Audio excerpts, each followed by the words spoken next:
Enquiry చేస్తాం, సాక్ష్యాలు పెడతాం, డెఫినెట్గా చర్యలు తీసుకుని చేస్తాం. తర్వాత జీవితాంత బాధపడాల్సి వస్తుంది.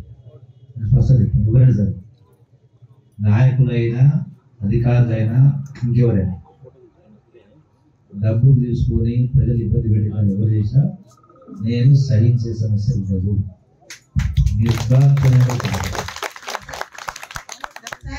అయితే నేను ఎంఆర్ఓకి ఇచ్చిన, ఆర్డీఓకి ఇచ్చిన డబ్బులు నాకు తర్వాత ఇద్దురు అని మొన్న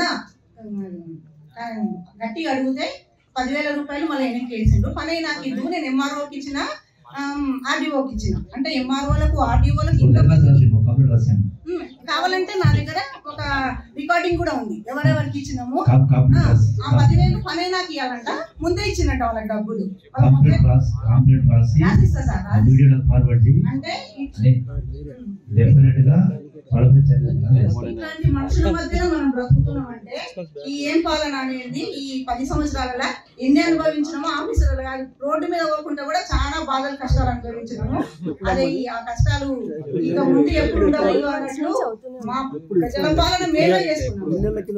కాబట్టి ఇప్పుడు వచ్చినటువంటి ఈ తెలంగాణ రాష్ట్రంలో ఈ మంచి పరిపాలన ఇంకా మంచిగా జరగాలని మేమంతా కోరుకుంటున్నాము. ఇట్లాంటి సమస్యలు మా మధ్యతరగతి వాళ్ళకి ఇట్లా ఇంకా బీద ప్రజలను ఇంకెంత ఇబ్బంది పెడుతున్నారో, అది ఇంత తలుపున వాళ్ళము మేమే ఏం చేయలేకపోతున్నాము.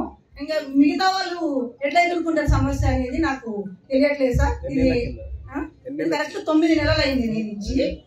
మా సార్ లేకుంటే నేనే ఒక 50 సార్లు ఆఫీస్ చుట్టూ తిరిగిన, 100 సార్లు ఫోన్ చేసిన, ఈ రోజు కూడా లిఫ్ట్ చేయట్లేదు. ఏందనేది ఒక్కసారి మీరు అన్ని క్లియర్ చేస్తే మాకొక్కరికే కాదు సార్, ప్రతి ఒక్కరికి. వీడియో కాన్ఫరెన్స్ ఫార్వర్డ్ చేయండి, యాక్షన్ తీసుకుంటాము. ఇమీడియట్ గా మీకు నిరాశ లేకపోతే ఇచ్చిన డబ్బులు మాకు చూస్తే